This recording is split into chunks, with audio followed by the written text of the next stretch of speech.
Ne dis pas que les gens te traitent mal. Ils te traiteront mal tant qu'ils ne te considèrent pas précieux. La perception de ton importance repose sur la perception de ta valeur ainsi que sur la volonté de te récompenser. Écoute, c'est très puissant. C'est la raison pour laquelle une personne peut être traitée de façon très favorable alors qu'une autre est traitée n'importe comment. Il se peut même que la personne qui a été bien traitée ne soit pas meilleure que l'autre. Mais aux yeux de celui qui a besoin de ta valeur, tu es un roi pour lui. Aux yeux de celui qui n'a pas besoin de ta valeur, tu n'es rien du tout. Nous sommes d'accord? Oui. En ce qui concerne la prédication, celui qui a besoin de ce que je porte et qui a été béni par ce que je porte aura une perception élevée de moi, mais je peux aller quelque part où quelqu'un me célèbre et s'agenouille, tandis qu'une autre personne regarde avec étonnement, voire avec colère. Pourquoi t'agenouilles-tu ainsi devant cette personne?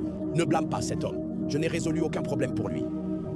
Si j'étends mon influence et que j'accrois ma visibilité, un jour cette autre personne entendra parler de moi et elle fera de même pour manifester son respect. Tu comprends maintenant?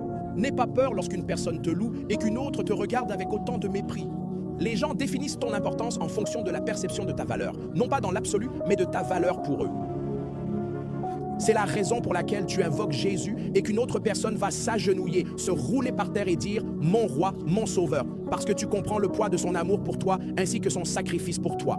Et pendant que tu fais cela, une autre personne te regarde avec mépris et dit « Ces gens d'église, il y a quelque chose qui ne va pas dans leur tête. Comment un PDG peut-il s'agenouiller et se rouler par terre devant Dieu ?» Perception de la valeur. Puis-je te dire la vérité? Ton entourage te considérera comme un fardeau tant que tu n'auras pas redéfini ta perception en devenant quelqu'un de précieux. Quand ton absence ne se remarque pas, ta présence n'est généralement pas une bénédiction.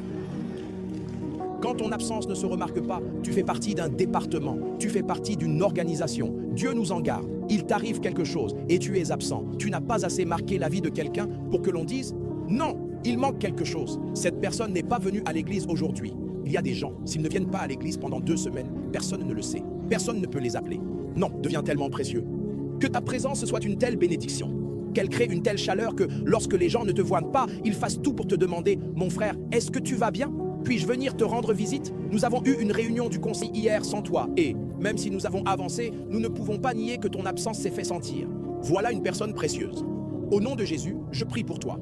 Alors que tu cherches à lutter pour la visibilité, par la puissance qui a ressuscité le Christ d'entre les morts, je prie pour toi, afin que tu sois tellement précieux, que tu n'aies jamais à avoir honte nulle part.